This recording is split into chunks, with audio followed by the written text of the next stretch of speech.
Hey everybody, Marvin here from Blacktop Banter, and we're at Con Expo here in Las Vegas. And I've made a new friend earlier on in the week with Dhananjay, and he was with Yokohama, and they're gonna, introduce us to a skid steer tire that we kind of went over during a press conference that I found very interesting, especially about the tread patterns, right?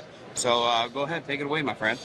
So what you're seeing here is our first radial steel belted skid steer tire.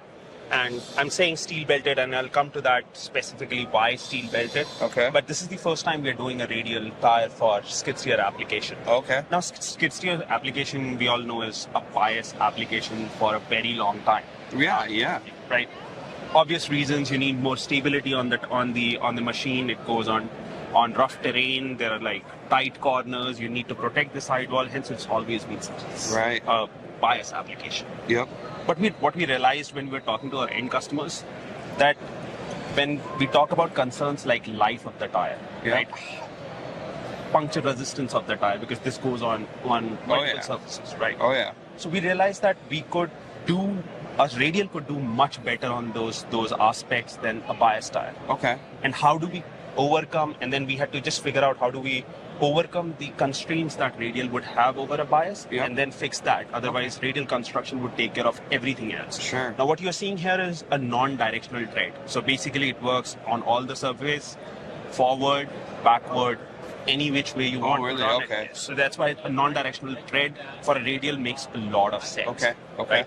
What we have done, if you can come closer to this and look at the pattern here, you'll see more rubber mass at the center. Yeah. And lower rubber mass here. Yes. Right? This provides higher traction on the shoulder. Oh, okay. Right? Okay. Now, if you look at a conventional bias tire, it would sit from the crown, right? It crowns at the center, and the footprint that you get is mostly coming from this part of the tire. Okay. But when you come to a radial tire, which has a flatter cavity, a flatter tread space, so you'll get more rubber touching the ground.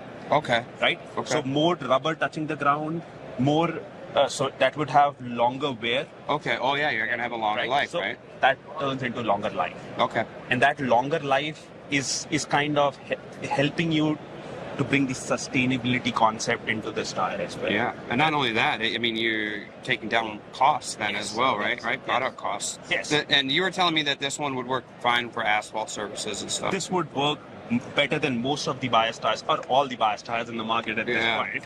Yeah. So the reason why we are saying that this would, when we were testing this against our own bias tires, we were getting 30% more life on the radial, just because of the tread compounds that we have used, which is a longer wearing compound that we call it, with a high SBR SBR component to it. And then the other piece of it is because of the flatter footprint. Okay. Yeah. The constraint that I talked about of a radial was basically coming from the sidewall. Okay. Right? Okay. A bias tire has a stronger sidewall. Right. So what we have done is, you'll see these two strips here. Yeah. Right? These are the protectors on the sidewall, where if, let's say, you're cutting a tight corner and your skid steer touches something, these would be the first thing that would come in. Okay, that makes sense. So this is an external protector. Yeah. What we have done is, we have put an internal extra layer of rubber to provide more strength to the sidewall. Oh, okay. Right? So that gives it internal strength, so that it doesn't flex too much, or that flex do not create a damage to the internal part of the tire. We have also put an extra flipper over the bead. Okay. So that we can avoid rim digging.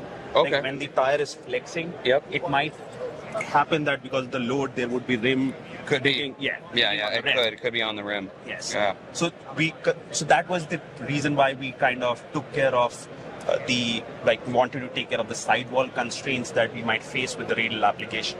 And so far we are getting very good results. Yes. Yeah, I could tell during the presentation, right, when you were talking about the research you had done and put into it.